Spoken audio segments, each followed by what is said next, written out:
ইন্নাল্লাহা ইনদাহু ইলমুস সাআ ওয়া ইউনাজ্জিলুল গায়ব ওয়া ইয়া'লামু মা ফিল আরহাম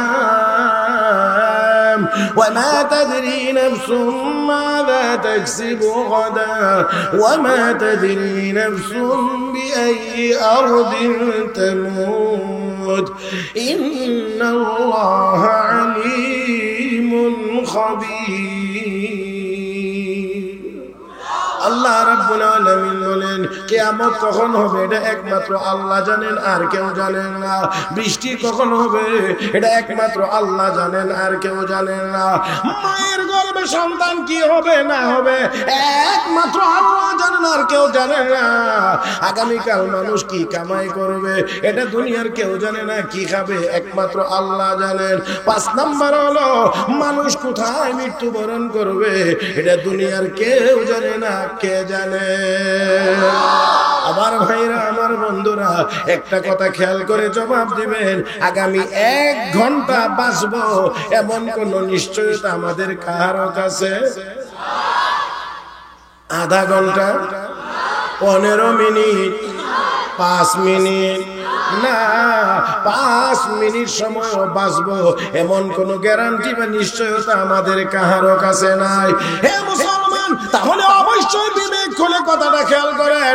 5 মিনিট যেই দুনিয়াতে বাঁচার গ্যারান্টি বা নিশ্চয়তা আমাদের কারো কাছে নাই, এমন দুনিয়ার পিছনে পড়ে আল্লাহর জান্নাত ভুলে যাওয়া কোন বুদ্ধিমান মানুষের কাজ হতে পারে না। আল্লাহ রাব্বুল আলামিন বলেন ওয়া মা খালাকাতুল জিন্না ওয়াল ইনসা ইল্লা লিয়াবুদুন। মানুষ এবং জিন এই 2 দলকে আমি আল্লাহ বানাইছি একমাত্র আমার ইবাদত আর গোলামি করার জন্য। হে মুসলমান, আমরা যদি আল্লাহ রাব্বুল আলামিনের গোলামি করি লাভ আমাদের হবে, আল্লাহর কোনো লাভ হবে না। পক্ষান্তরে আমরা যদি আল্লাহর নাফরমানি করি আমাদের কোনো আল্লাহর কোনো ক্ষতি হবে না। ক্ষতি যা হবার সেটা আমাদের হবে। মান আমিলা সালিহান ফালিনাফসি ওয়া মান আসাআ ফাআলাইহা ওয়া মা রাব্বুকা বিযাল্লামিল লিল আবিদ। আল্লাহ রাব্বুল আলামিন বলেন রে বান্দা বান্দি, নেককার যদি হয়ে যাও, ইমানদার যদি হয়ে যাও, নেককার যদি হয়ে যাও, লাভ তোমার হবে, কল্যাণ তোমার হবে। পক্ষান্তরে কেউ যদি গুনার কাজ করো ক্ষতিও তোমার নিজের হবে। আমি আল্লাহর কোনো লাভ ক্ষতির কোনো বিষয় নাই। হে মুসলমান, এবারে আসুন যে কথাটা বলতে চাই, আল্লাহ রাব্বুল আলামিন আমাকে আপনাকে পাঠাইলেন, একটা নির্দিষ্ট সময় দিয়ে পাঠাইলেন। নির্দিষ্ট সময়টা আবার কতটুকু এটাও কিন্তু আমাদের কারো জানা। বলেন কারো জানা নাই? কেউ জানি না। এই দুনিয়াতে কে কতক্ষণ আছে কেউ জানি না, কেউ জানি না, একমাত্র কে জানেন। ও ভাই আব্দুল্লাহ, আপনার কি সমস্যা? হযরত আব্দুল্লাহ ইবনে মাসউদ জবাব দিয়ে বলেন, জুনুবি আমিরুল মুমিনিন, শুনেন গো, আমার গুনাহ হলো আমার বড় সমস্যা। আল্লাহু আকবার কোন, আরো জোরে কোন। আমার ভাইরা, আল্লাহর নবীর সাহাবীদের তো স্বাভাবিকভাবে আমাদের মতো কোনো গুনাহ ছিল না। হঠাৎ যদি টুকটাক কোনো কিছু হয়ে গিয়েছে, গুনাহ হয়েছে যতটুকু, তওবা হয়েছে তার চেয়ে 1000 গুণ বেশি মজবুত। সামান্য একটু 19-20 হয়ে গেলে আল্লাহর নবীর সাহাবীরা এমন ভাবে আল্লাহর দরবারে কান্নাকাটি করেছেন, তওবা করেছেন। ও মুসলমান, শুধু ত্রুটি না, শুধু গুনাহ না, গুনাহ ছাড়াও আল্লাহর দরবারে তাদের কান্নাকাটির পরিমাণ বড় বেশি। রাসূলের সাহাবী হযরত আমির মুয়াবিয়া রাদিয়াল্লাহু তাআলা আনহু নিয়মিত তাহাজ্জুদের নামাজ পড়েন। কোন নামাজ?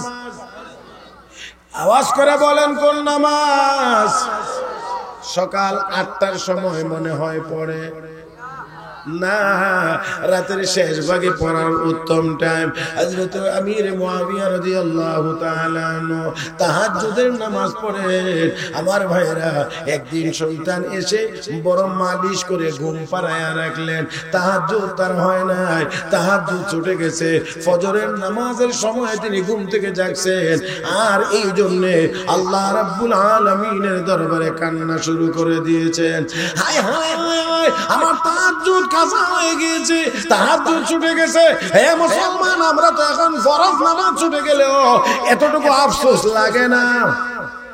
ওনার তাহাজ্জুদের কারণে, তাহাজ্জুদ কাজা হওয়ার কারণে যেই পরিমাণ আফসোস আর কান্না, আল্লাহর দরবারে এত কান্না, এত কান্না, এত কান্না, যেই কান্নার কারণে দেখা গিয়েছে হাজারো তাহাজ্জুদের সওয়াব আল্লাহ তার আমলনামায় দান করে দিয়েছেন।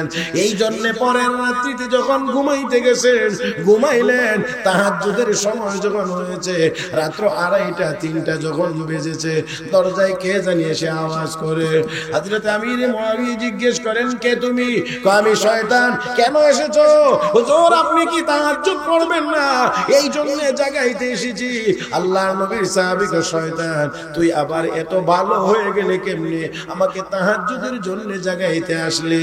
না হুজুর, গত রাত্রিতে ঘুম পাড়িয়ে রেখেছিলাম যাতে করে সওয়াব কম হয়, আর আপনি সেই জন্য আল্লাহর দরবারে কান্নাকাটি করে এত বেশি সওয়াব কামাই করে নিয়েছেন, আর এই সুযোগ আপনাকে দেওয়া হবে না। প্রত্যেক রাত্রেই আপনাকে ঘুম থেকে জাগাইয়া দেব।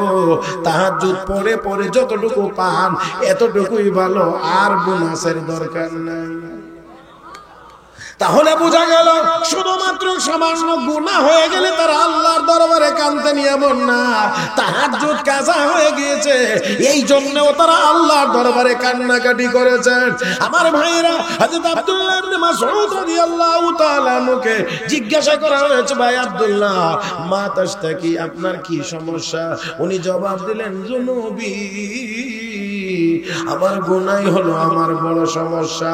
হযরত উসমান যুন্নুরাইন রাদিয়াল্লাহু তাআলা আনহু বলেন, ও ভাই আব্দুল্লাহ, মা তাশতাহি, এই মুহূর্তে আপনার কি মনে চায়? আপনার কি মনে চায়? আমরা হইলে বলতাম এটা ওইটা খাইতে মনে চায়, কিন্তু নবীর সাহাবী জবাব দিলেন, রাহমাতু রাব্বি, আমার আল্লাহর দয়া পাইতে আমার মনে চায়। দেখেন একটু, মা তাশতাকি, সমস্যা কি? জুনুবি, আমার গুনাহ, কি মনে চায়? রাহমাতু রাব্বি, আমার আল্লাহর দয়া পাইতে মনে চায়। হযরত উসমান যুন্নুরাইন বলেন, ভাই আব্দুল্লাহ, একজন ডাক্তার নিয়ে আসি আপনার চিকিৎসার জন্য। হযরত আব্দুল্লাহ ইবনে মাসউদ বলেন, আত-তাবিবু আমরাদানি, ডাক্তারই তো আমাকে রোগী বানাইছেন, আপনি আবার কোন ডাক্তার দিয়ে আমার চিকিৎসা করাইবেন? ডাক্তারই তো আমাকে রোগী বানাইছেন, আপনি আবার কোন ডাক্তার দিয়ে চিকিৎসা করাবেন? হযরত উসমান যুন্নুরাইন রাদিয়াল্লাহু তাআলা আনহু এখন বলছেন, ভাই আব্দুল্লাহ, রাষ্ট্রীয় কোষাগার থেকে আমি আপনার জন্য কিছু টাকা পাঠিয়ে দেই, এই টাকাগুলো আপনার উপকারে আসবে, কাজে আসবে। হযরত উসমান এই কথা বললে হযরত আব্দুল্লাহ ইবনে মাসউদ বলেন, লা হাজাতা লি, টাকার কোনো প্রয়োজন আমার নাই। এই জায়গাটাতে আল্লাহু আকবার আরেকটু জোরে। আমি আর আপনি হইলে বললাম, একটু বাড়ায়া দেন, চিকিৎসাটা যেন সিঙ্গাপুর গিয়ে করাইতে পারি। কিন্তু নবীর সাহাবী বলেন, লা হাজাতা লি, আমার কোনো প্রয়োজন নাই। আমিরুল মুমিনিন হযরত উসমান যুন্নুরাইন বলেন, ভাই আব্দুল্লাহ, আপনার যদিও কোনো প্রয়োজন নাই, আপনার যদিও কোনো কাজে না লাগে, আপনার ইন্তেকালের পরে আপনার মেয়েদের জন্য তো কাজে লাগবে, তাদের বড় উপকারে আসবে। হযরত আব্দুল্লাহ ইবনে মাসউদ এবার বলেন, আমিরুল মুমিনিন, আপনি কি আমার মেয়েদেরকে নিয়ে চিন্তা করেন? আমার মেয়েদেরকে নিয়ে কি আপনি কোনো টেনশনে আছেন? না না না, আপনাকে কোনো টেনশন করতে হবে না, কোনো চিন্তা করতে হবে না। বলে কেন? তার কারণ হলো, আমি আমার মেয়েদেরকে আল্লাহর কোরআন এবং কোরআনের ভিতরের সূরা ওয়াকিয়া শিক্ষা দিয়েছি। চিন্তা করতে হবে না। আমি আমার মেয়েদেরকে সূরা ওয়াকিয়া শিক্ষা দিয়েছি, আর সূরা ওয়াকিয়ার ব্যাপারে আল্লাহর নবী বলেছেন, আর আমি আমার দুই কান দিয়ে শুনেছি, কোন মাধ্যমে না, সরাসরি নবীর জবানে বলেছেন, আর আমি আমার দুই কান দিয়ে শুনেছি। নবী বলেছেন, ক্বালা রাসূলুল্লাহ সাল্লাল্লাহু আলাইহি ওয়াসাল্লাম, মান ক্বারা সূরাতাল ওয়াকিয়া ফি কুল্লি লাইলাতিন লাম তুসিবহু ফাকাতুন আবাদা। উম্মত রে, যেই ব্যক্তি রাতের শুরুতে সূরা ওয়াকিয়ার তিলাওয়াত করবে, সূরা ওয়াকিয়ার আমল করবে, রব্বুল আলামিন কখনোই তাকে না খাওয়ায়া রাখবেন না। من شرور أنفسنا ومن سيئات أعمالنا ونشهد أن لا إله إلا الله وحده لا شريك له ونشهد أن سيدنا وسندنا وحبيبنا وحبيب ربنا وطبيب قلوبنا ومولانا محمدا عبده ورسوله الذي أرسله بالحق بشيرا ونذيرا وداعيا إلى الله بإذنه وسراجا منيرا صلى الله تعالى عليه وعلى آله وأصحابه وبارك وسلم تسليما كثيرا. أما بعد، فأعوذ بالله من الشيطان الرجيم. بسم الله الرحمن الرحيم. كيف تكفرون بالله وكنتم أمواتا فأحياكم ثم يميتكم ثم يحييكم ثم إليه ترجعون. قال رسول الله صلى الله عليه وسلم: لا يؤمن أحدكم حتى يكون هواه تبعا لما جئت به. صدق الله مولانا العظيم، وصدق رسوله النبي الأمي الكريم، ونحن على ذلك لمن الشاهدين والشاكرين، والحمد لله رب العالمين. اللهم صل على محمد وعلى آل محمد كما صليت على إبراهيم وعلى آل إبراهيم إنك حميد مجيد. اللهم بارك على محمد وعلى آل محمد كما باركت على إبراهيم وعلى آل إبراهيم إنك حميد مجيد. জামিয়া ইসলামিয়া রওজাতুল জান্নাহ কাঞ্চনপুর খুরমা উত্তর সাতক সুনামগঞ্জের উদ্যোগে আয়োজিত আজকের ওয়াজ মাহফিলের চলমান অধিবেশনের মুহতারাম সভাপতি দামাত বারাকাতুহুল আলিয়া, উপস্থিত হযরত উলামায়ে কেরাম, সমবেত দিনদার ইমানদার মুসলমান ভাইয়েরা, পর্দার আড়ালে অবস্থানরত শ্রদ্ধেয় সম্মানিত মা ও বোনেরা, রব্বে করিমের দরবারে শুকরিয়া আদায় করছি, যিনি আমাদেরকে অত্যন্ত দয়া করে, মায়া করে, মেহেরবানি করে আজকের মুবারক মজলিসে বুজুর্গদের সোহবতে আসার, বসার, কোরআন ও সুন্নাহর কিছু কথা বলার ও শোনার তৌফিক দান করেছেন। মহব্বতের সাথে সবাই উচ্চ আওয়াজে পড়ি আলহামদুলিল্লাহ। মুহতারাম উপস্থিতি, আমি আপনাদের খেদমতে পবিত্র কোরআনুল কারীমের সূরাতুল বাকারার একখানা আয়াত তিলাওয়াত করেছি রাসূল আরবি সাল্লাল্লাহু আলাইহি ওয়াসাল্লামের অসংখ্য অগণিত হাদিস থেকে এখানে হাদিস তেলাওয়াত করেছি। আয়াতে কারিমাকে সামনে রেখে আপনাদের খেদমতে কয়েকটি কথা বলার আশা করেছি। আল্লাহ যেন বলবার, শুনবার, বুঝবার এবং আমল করবার তৌফিক দান করেন। সবাই বলি আমিন। আমি যে আয়াত তিলাওয়াত করেছি, তিলাওয়াতকৃত এই আয়াতে কারিমার মূল বিষয়টা বোঝার জন্য প্রাথমিকভাবে আমরা কয়েকটি কথা একটু বুঝে নেওয়ার চেষ্টা করব। এই পৃথিবীতে আমরা কেউই ছিলাম না, এই পৃথিবীতে আমরা কেউই আমাদের ইচ্ছায় আসি নাই। আমাকে আপনাকে একজন পাঠিয়েছেন। একটু কি বলতে পারবেন কে আমাকে আপনাকে পাঠাইছেন? একটি নির্দিষ্ট সময় পার হয়ে গেলে আবার আমরা এই পৃথিবীতে কেউই চাইলেও থাকতে পারবো না, আমাকে আপনাকে নিয়ে যাওয়া হবে। কে নিয়ে যাবেন? নেওয়া পর্যন্তই শেষ না, আল্লাহ রাব্বুল আলামিন তিনি আবার আমাদেরকে পুনরায় জিন্দা করবেন, জীবিত করবেন। 4 নম্বর কথা হলো, আল্লাহ রাব্বুল আলামিন আমাকে আপনাকে শুধু জীবিত করেই ছেড়ে দিবেন তা না, বরঞ্চ আল্লাহ রাব্বুল আলামিন আমার আপনার এই দুনিয়ার জীবনের পরিপূর্ণ একেবারে সূক্ষ্ম থেকে সূক্ষ্মটা সহ পরিপূর্ণ হিসাব আমার আপনার কাছ থেকে নিবেন।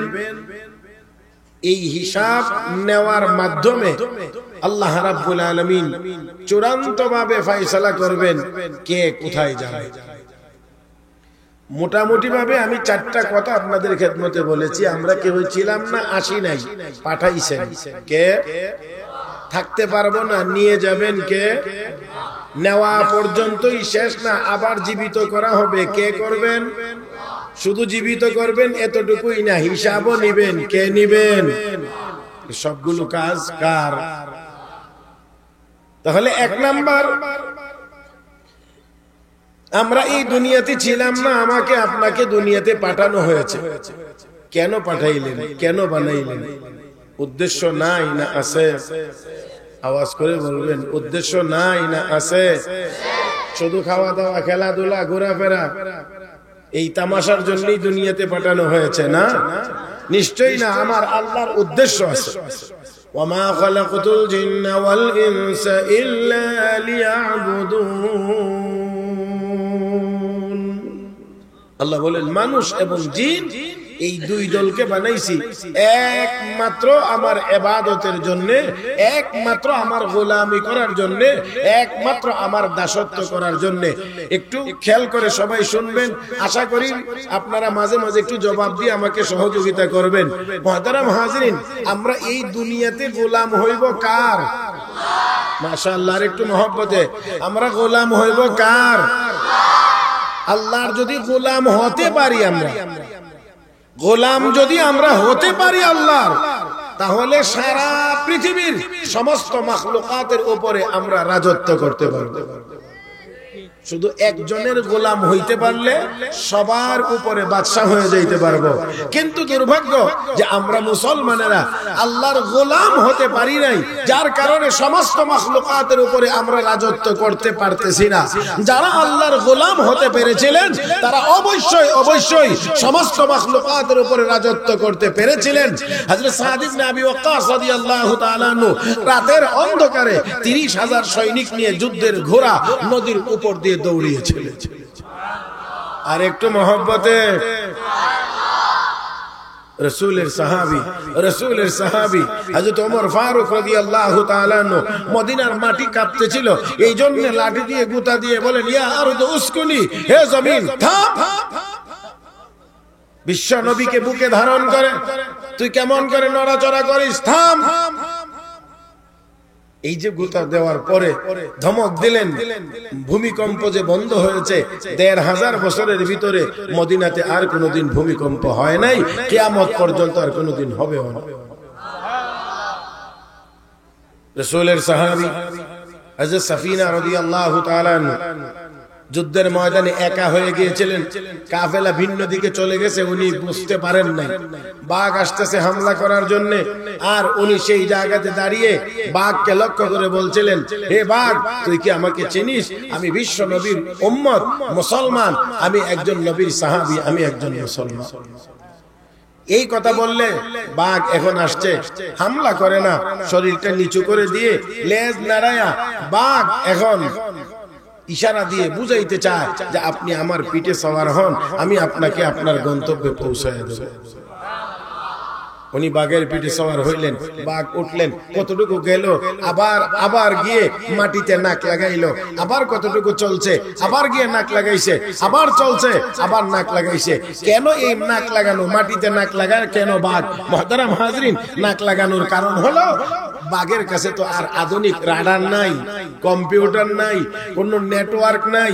এই জন্য বাঘ মাটিতে নাক লাগায়া এখান থেকে গ্রান নেয়। কিসের গ্রান? যেই রাস্তা দিয়ে মুসলমান মুজাহিদ নবীর সাহাবী মুসলমানরা যেই রাস্তা দিয়ে অতিক্রম করেছে, যেই জায়গায় তাদের কদম পড়েছে, অবশ্যই সেই জায়গায় তাওহীদের সুগ্রাণ লেগে থাকবে। বাঘ এখান থেকে গ্রান নিয়ে নিয়ে নবীর সাহাবীকে কাফেলা পর্যন্ত পৌঁছায় দিচ্ছে। ও মুসলমান, তাহলে গোলাম হইতে হবে কার? পিছনে যারা আছেন তারা একটু আওয়াজ করে বললেন, আমাদেরকে গোলাম হইতে হবে কার? আল্লাহ, আল্লাহ, আল্লাহ, আল্লাহ, আল্লাহ। এই একটা মাত্র কাজ আমাদের। আমরা যদি আল্লাহর গোলাম হতে পারি, তাহলে সমস্ত মাখলুকাতের উপরে আমরা রাজত্ব করতে পারবো। কিন্তু আমরা আল্লাহর গোলাম হতে পারি না বিদায় আমরা রাজত্ব করব দূরের কথা, সারা পৃথিবীতেই আজ মুসলমান মার খায়।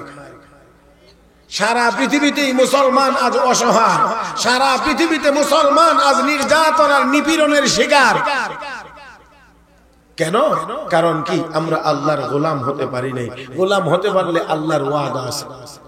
وعد الله الذين آمنوا منكم وعملوا الصالحات ليستخلفنهم في الأرض كما استخلف الذين من قبلهم وليمكنن لهم دينهم الذي ارتضى لهم وليبدلنهم من بعد خوفهم أمنا يعبدونني لا يشركون بي شيئا ومن كفر بعد ذلك فأولئك هم الفاسقون।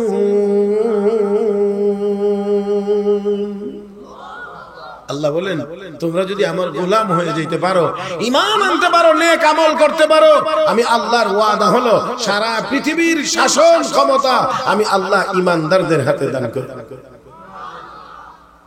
কার ওয়াদা? কার ওয়াদা? আল্লাহ কি মাঝে মাঝে ওয়াদা লঙ্ঘন করেন? আল্লাহ ওয়াদা মাঝে মাঝে খেলাফ করেন? নিশ্চয়ই না। তাহলে অবশ্যই যদি দুনিয়ার মুসলমান আমরা ঈমানদার এবং নেককার হতে পারি, তাহলে অবশ্যই আল্লাহর ওয়াদার বাস্তবায়ন হবে। সারা পৃথিবীর শাসন ক্ষমতা আল্লাহ ঈমানদারদের হাতে দান করবেন। দুই নম্বর ওয়াদা, আল্লাহ রাব্বুল আলামিন বলেন, ইসলাম ধর্মকে আমি আল্লাহ সুপ্রতিষ্ঠিত করে দেব। তিন নম্বর ওয়াদা হলো, দুনিয়ার সব কাফের বেঈমানের জুলুম নির্যাতন হুমকি দামকির হাত থেকে আমি আল্লাহ মুসলমানদেরকে নিরাপত্তা দান করব। নিরাপত্তা আসলে দেওয়ার প্রকৃত মালিক কে? মহব্বতের সাথে আমার দিকে তাকায় কথাগুলো শুনবেন আর উত্তর দিবেন। প্রকৃত অর্থে নিরাপত্তা দেওয়ার মালিক কে? আল্লাহ যদি নিরাপত্তা দেন, সারা দুনিয়ার সব মিলেও তার নিরাপত্তা নষ্ট করতে পারে না। আল্লাহ যদি কাউকে নিরাপত্তা না দেন, হাজারো বেষ্টনীর ভিতরে থাকলেও নিজেকে বাঁচাইতে পারে না। হ্যাঁ, হাজারো নিরাপত্তা বেষ্টনীর ভিতরে থাকলেও বাঁচাইতে পারবে না। আর আল্লাহ যদি বাঁচান, তাহলে আল্লাহ যদি বাঁচান, তাকে কেউ মারতে পারে না।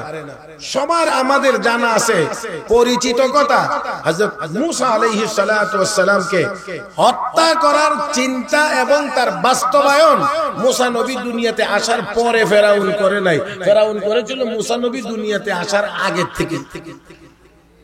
কথা বুঝেন নাই মনে হয়?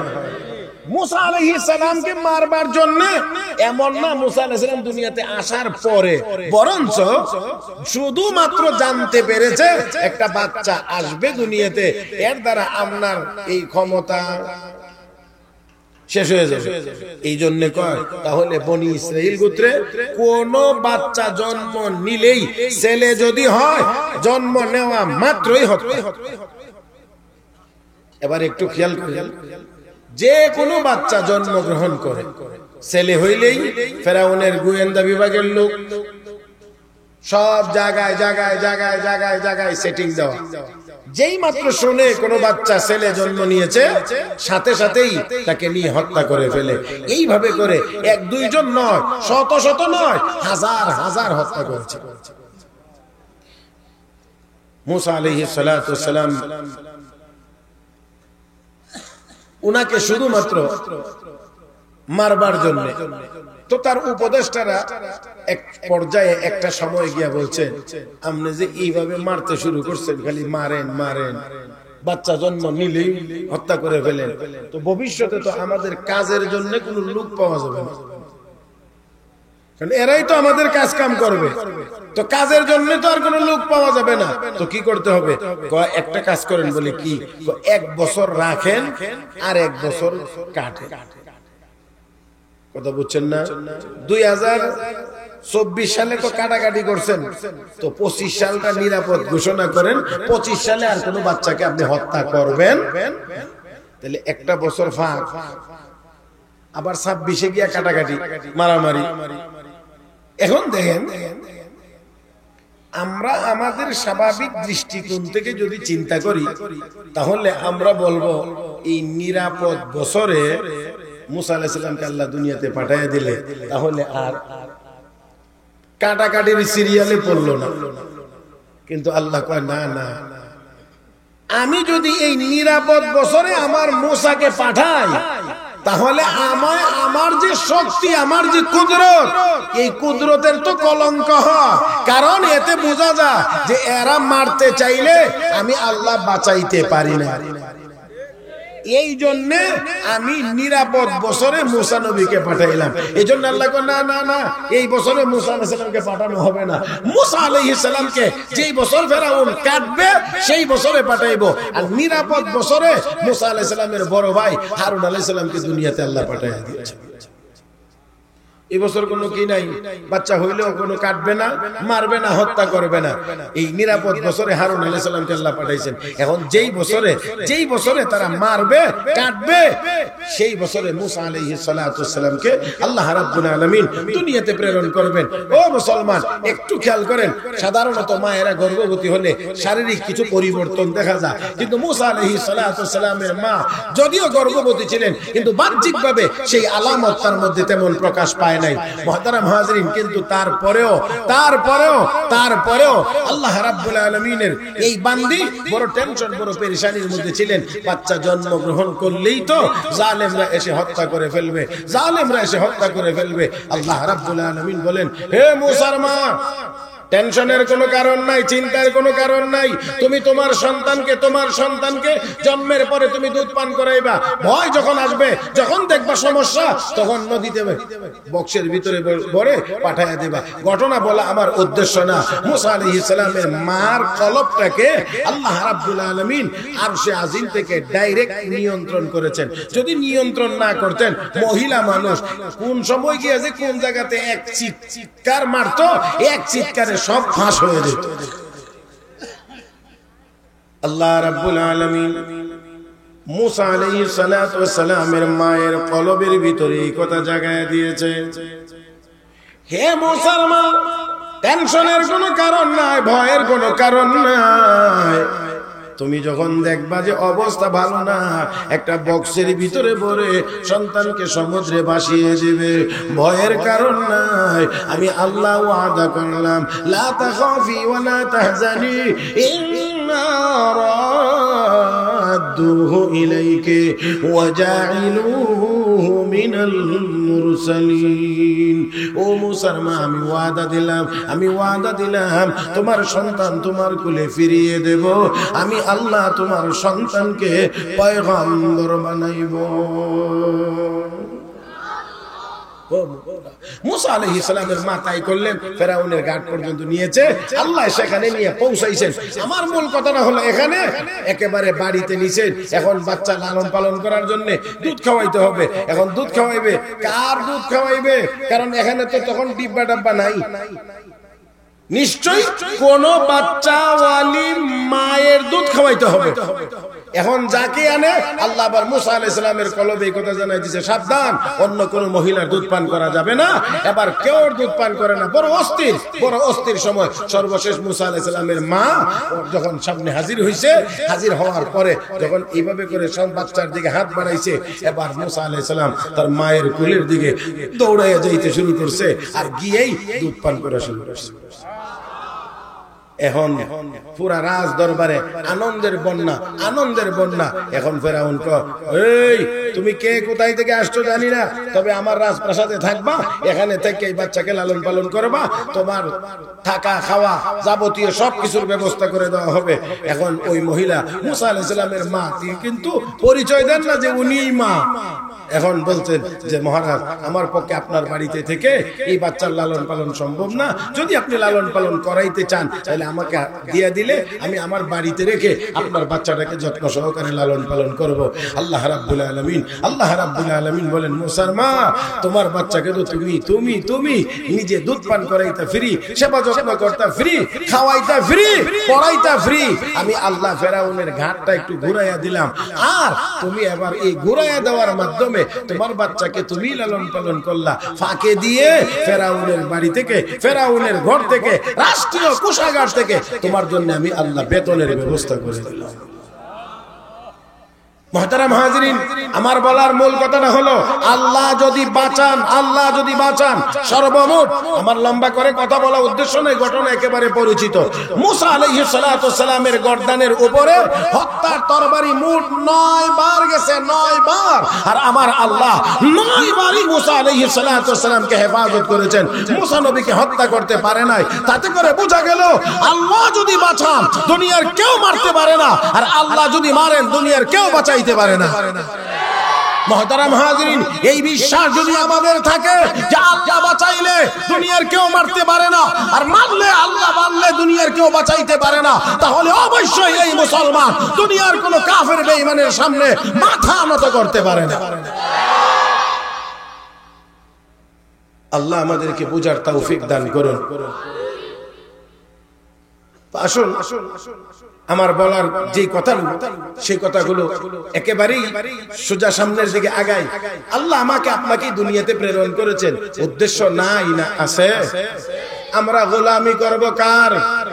বলেন আওয়াজ করে, গোলামি করব কার? গোলামি যদি একজনের করতে পারি, একজনের, তাহলে সারা দুনিয়ার সমস্ত মাখলুকাত আমাদের গোলামি করবে, সমস্ত মাখলুকাত আমাদের গোলামি করবে। মুহতারাম হাজিরিন, আপনারা হযরত ইব্রাহিম ইবনে আদহাম বলখী রাহমাতুল্লাহ আলাইহির নাম শুনছেন। ইব্রাহিম ইবনে আদহাম বলখী রাহমাতুল্লাহি আলাইহি রাজপ্রাসাদ ছেড়ে দিয়ে আল্লাহকে পাওয়ার জন্য যখন চলে গেছেন, সর্বশেষ তিনি আর স্বাভাবিক জীবনে ফিরে আসলেন না। ওনার মন্ত্রিসভার সাবেক সদস্যবৃন্দ ওনাকে একবার খুঁজে দেখার জন্য, বের করার জন্য গেলেন। গিয়ে দেখেন এক সময়ের বাদশা আজকে নিজের হাতে সুই সুতা লইয়া খেতা সেলাইতে আছে শীত নিবারণের জন্য।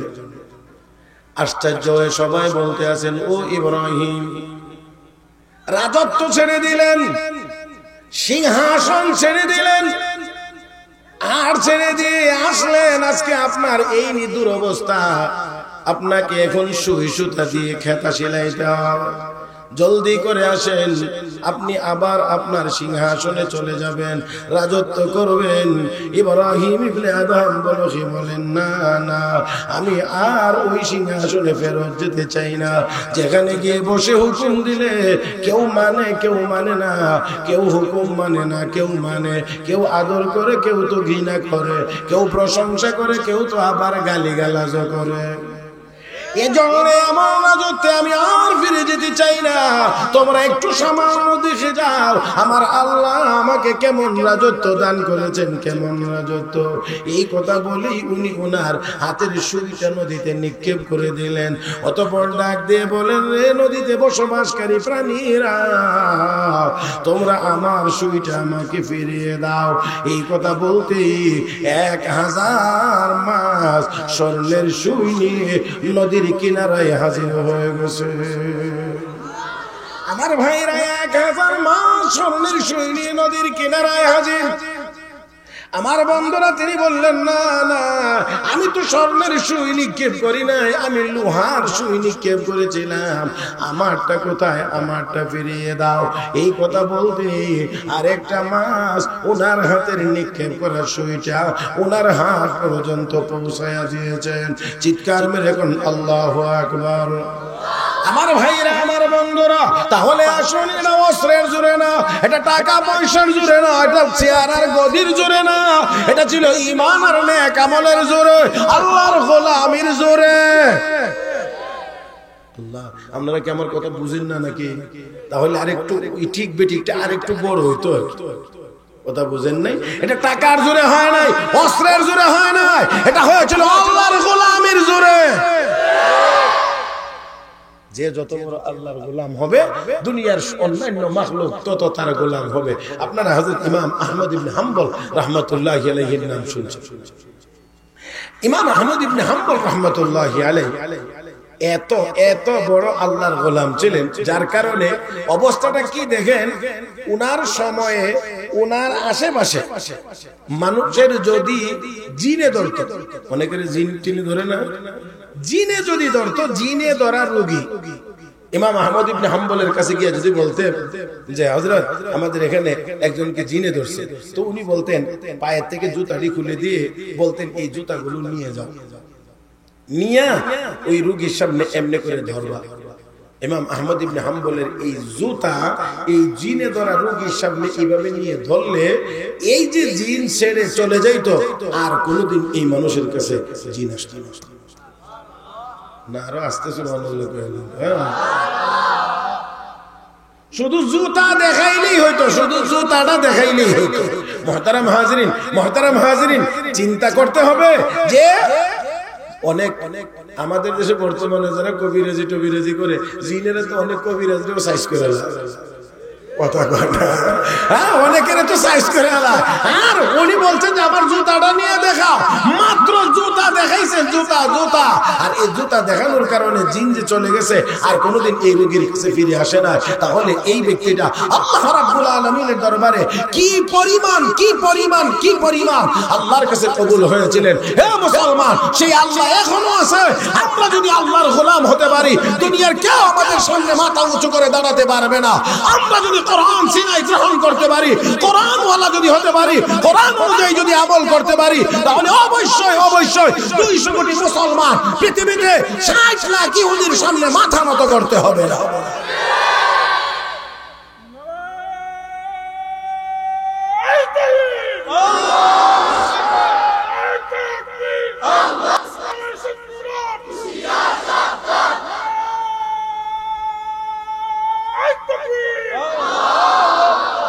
এই আওয়াজে ইসলামের শত্রুরা সাবধান হইবে, হুশিয়ার সাবধান হইতে হইলে এই আওয়াজে তারা হুশিয়ার সাবধান হইবে। আমার তো মনে হয় আওয়াজটা আরেকটু বড় হওয়া দরকার। আপনারা কি কন?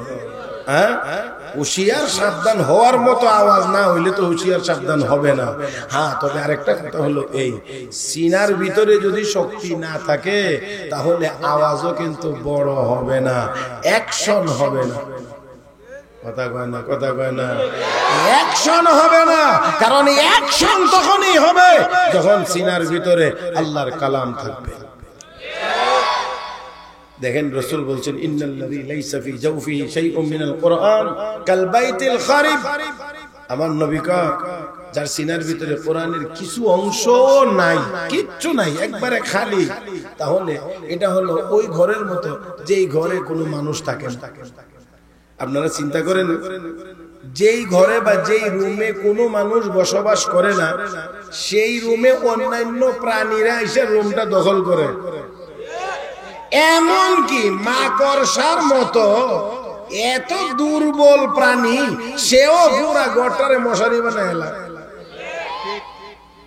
মনে হয় আমি বুঝাইতে পারছি না? মাকড়সার মতো এত দুর্বল একটা প্রাণী, সেও পুরা ঘরের ছাদটা দখল করে বসে। তার কারণ কি? এই ঘরে কেউ বসবাস করে না করার কারণে। তারপরে তো অন্যান্য প্রাণীরা তো আছেই, আর যদি এই ঘরে একজন ছোট, একজন দুর্বল, একজন রুগ্ন মানুষও যদি বসবাস করে, তাহলে অবশ্যই এখানে মাকড়সা জাল বোনার সুযোগ পায় না, অন্যান্য প্রাণীরা এখানে বাসা বাঁধতে পারে না। মুহতারাম হাজিরিন, আমাদের সিনার ভিতরে কোরআন না থাকার কারণে দুর্বল থেকে দুর্বলেরাও আমাদেরকে ধাক্কা মারতে পারে। আর যদি আমাদের সিনার ভিতরে আল্লাহর কালাম ঢুকাইতে পারি, আমাদের সন্তানদেরকে শিখাইতে পারি, দুনিয়ার কোন শক্তি, মহাশক্তি আমাদের সামনে দাঁড়াতে পারবে না। এই জন্য বলছিলাম সাবধানের আওয়াজটা আর একটু বড় করা যাবে কি? কথা কয় না, পারা যাবে? পারবেন? সবাই মিলে পারবেন? তাহলে রেডি থাকেন, এবার হবে, দেখি কতটুকু আওয়াজ হতে পারে। বলিষ্ঠ আওয়াজ হওয়া লাগবে, বলিষ্ঠ আওয়াজ। কে কইবে? আল্লাহ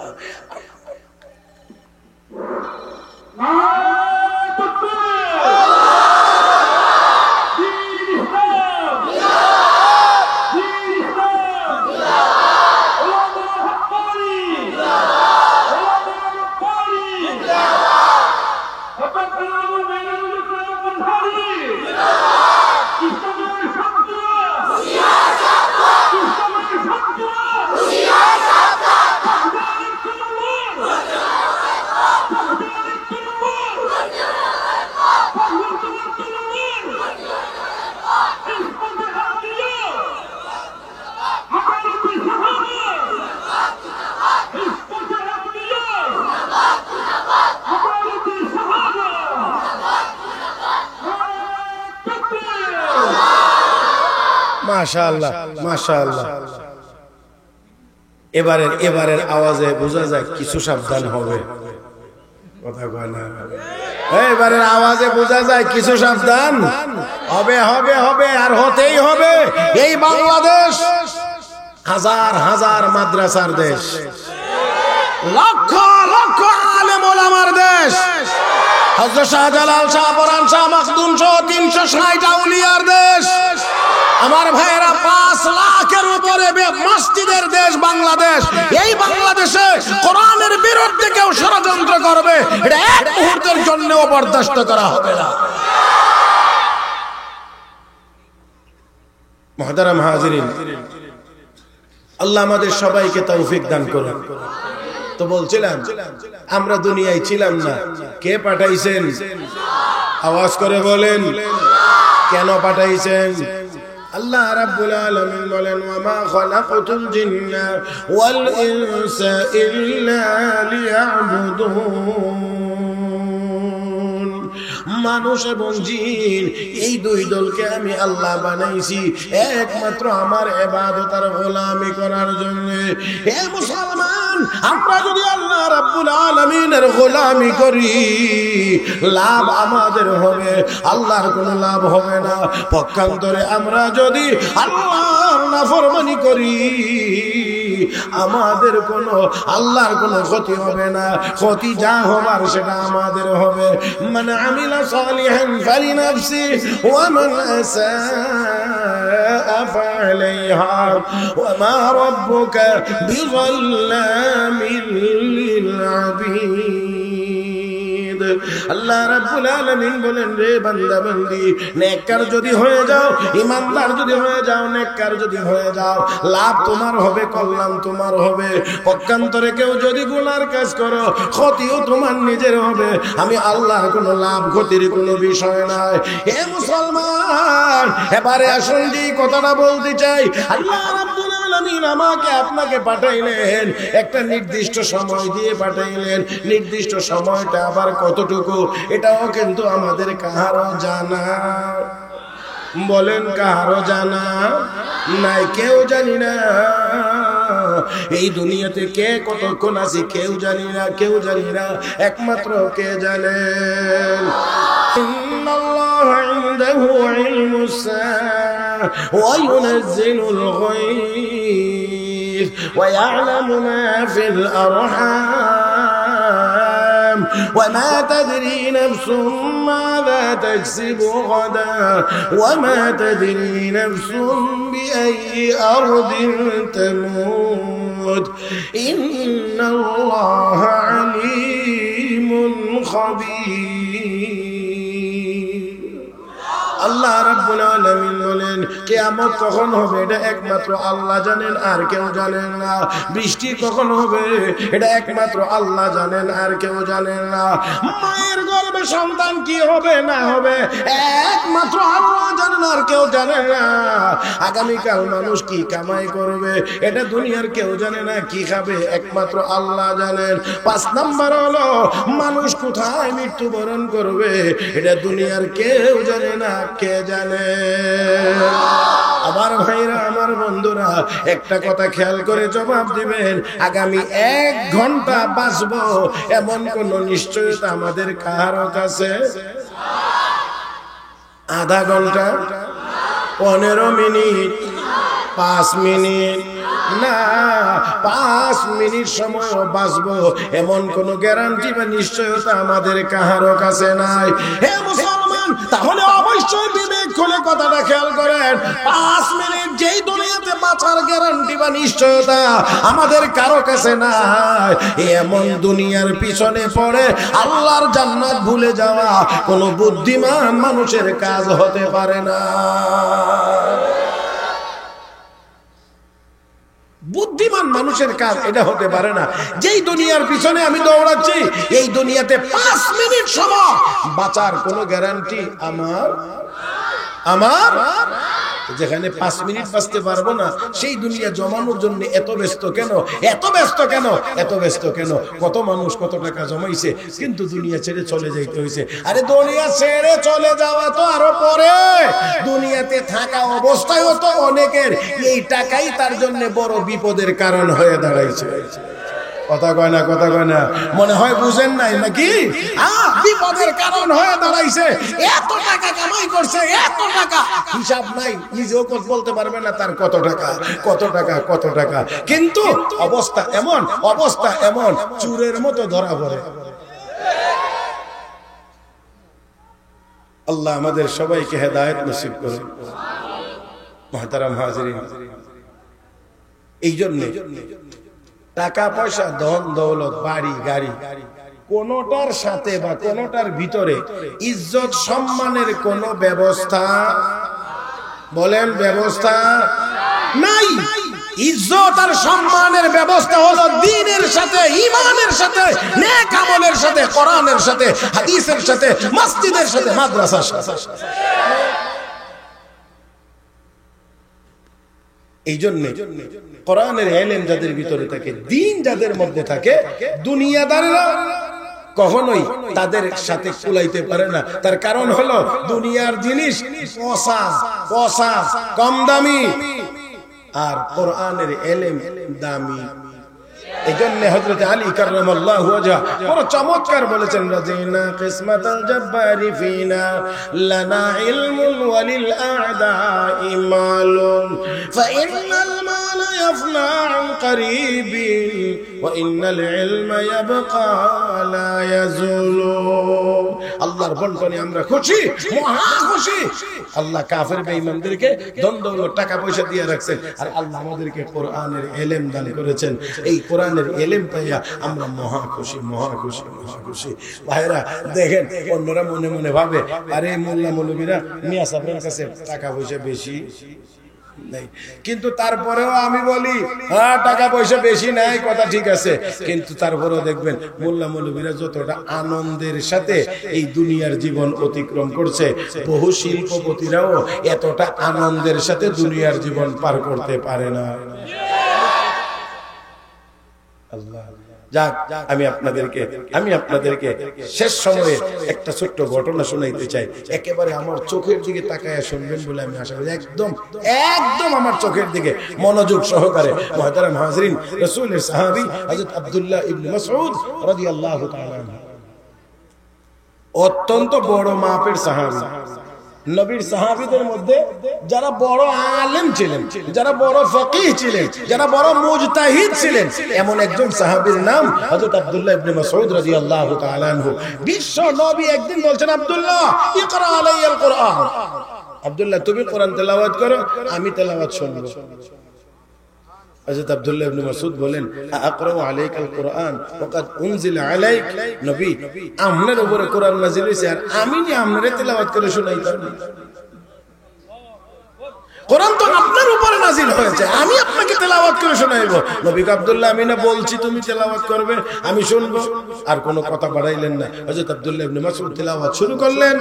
তেলাওয়াত করতে করতে এক পর্যায়ে তিনি তেলাওয়াত করেন, فكيف إذا جئنا من كل أمة بشهيد وجئنا بك على هؤلاء شهيدا। এই আয়াতের তেলাওয়াত করতে গিয়ে হযরত আব্দুল্লাহ ইবনে মাসউদ বলেন, আমি নবীজির চেহারা মুবারকের দিকে তাকাইলাম, তাকিয়ে দেখতে পাইলাম বিশ্ব নবীর চক্ষু মুবারক থেকে ঝর্ণার মতো পানি ছুটে চলছে। শেখ আব্দুল্লাহ ইবনে মাসউদ রাদিয়াল্লাহু তাআলা যখন ইন্তেকালের শয্যায় শায়িত, আর বেশি সময় বাঁচবেন না। এমনই মুহূর্তে ইসলামের তৃতীয় খলিফা ছিলেন রাষ্ট্র ক্ষমতা হযরত উসমান ইবনে নূরাইন রাদিয়াল্লাহু তাআলা, তিনি ছিলেন আমিরুল মুমিনিন। হযরত উসমান হযরত আব্দুল্লাহ ইবনে মাসউদকে দেখার জন্য আসলেন, ওনার কাছে এসে বসলেন।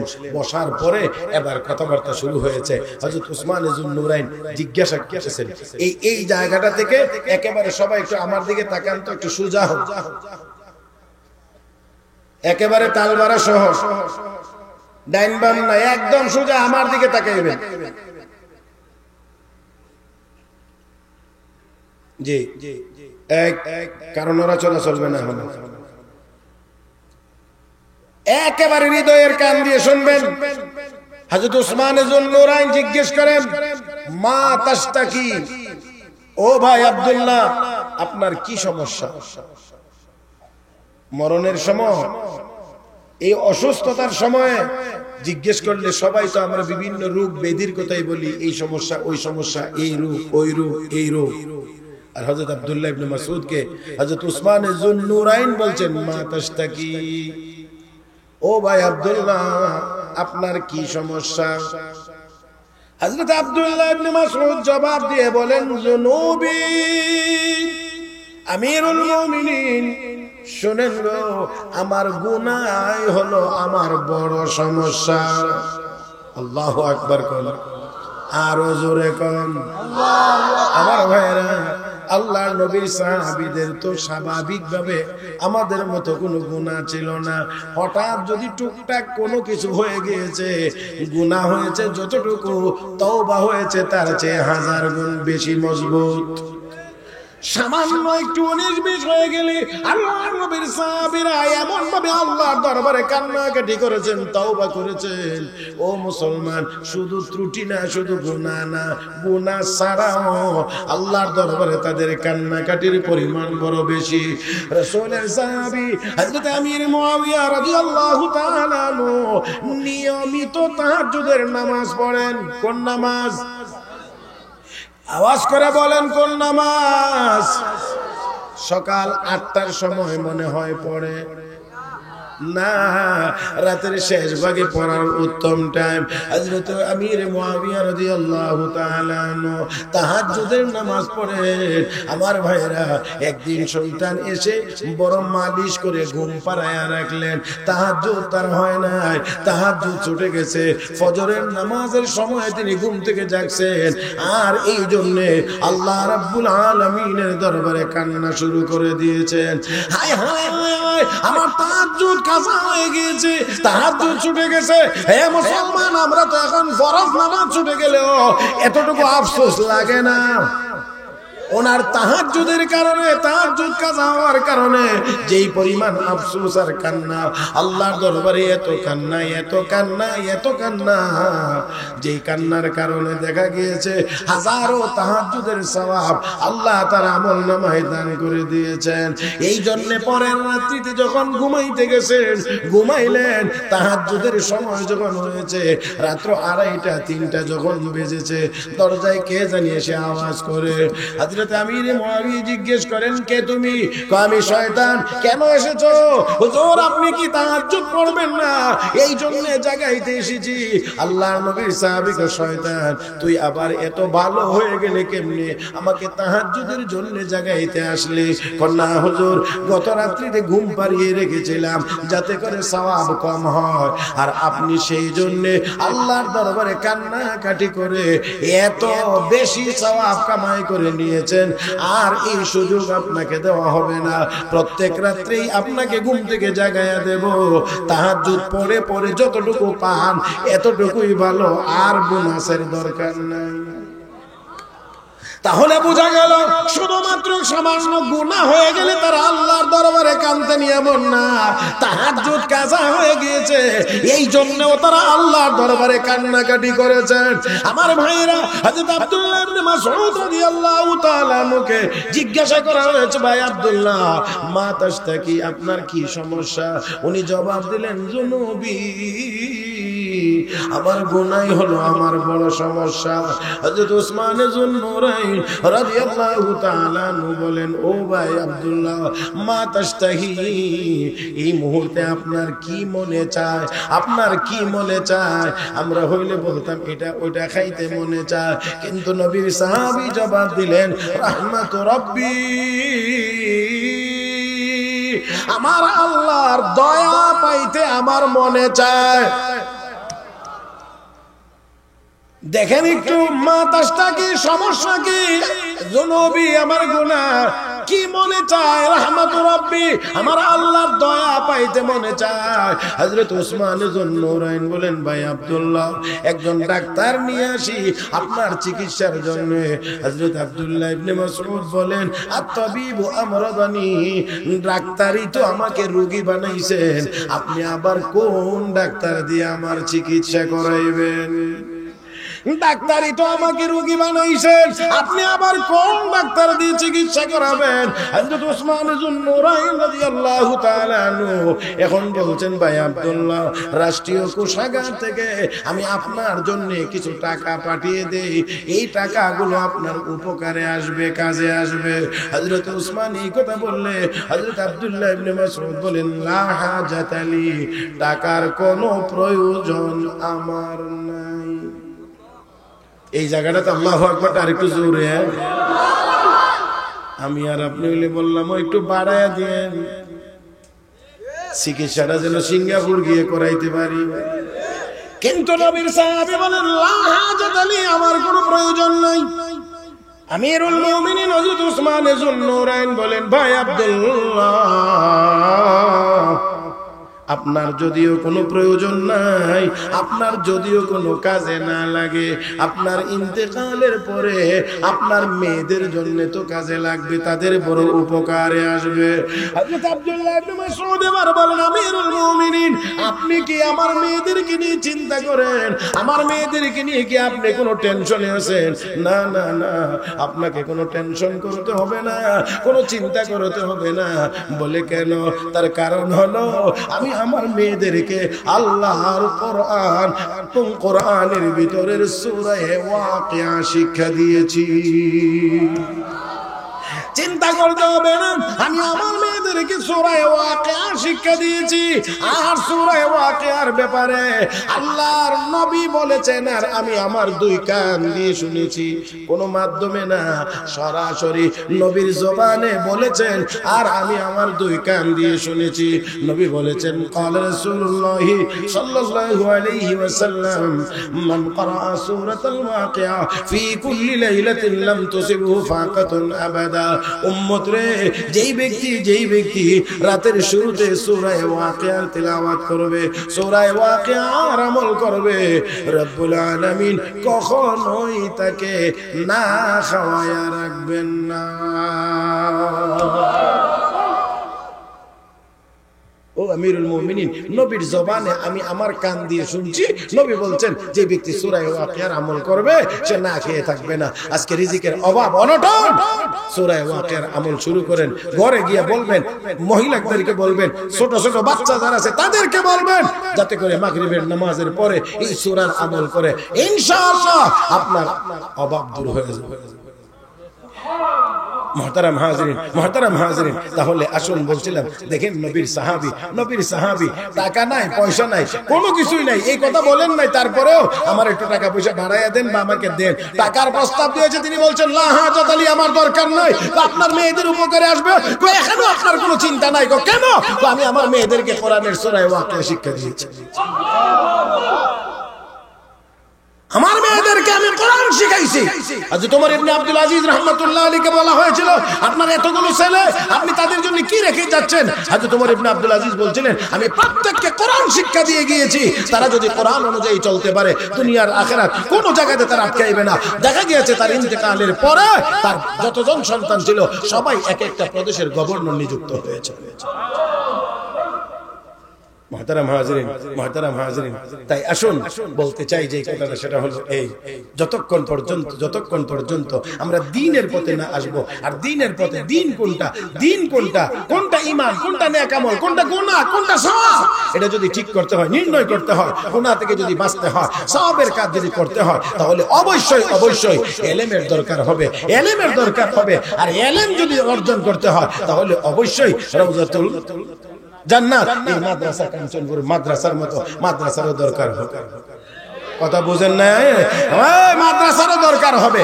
এই জন্য আপনারা জানেন, দুনিয়ার যত বাতিল শক্তি আছে, সব বাতিল শক্তির প্রধান টার্গেট হলো এই মাদ্রাসাগুলো কেমনে বন্ধ করে দেওয়া।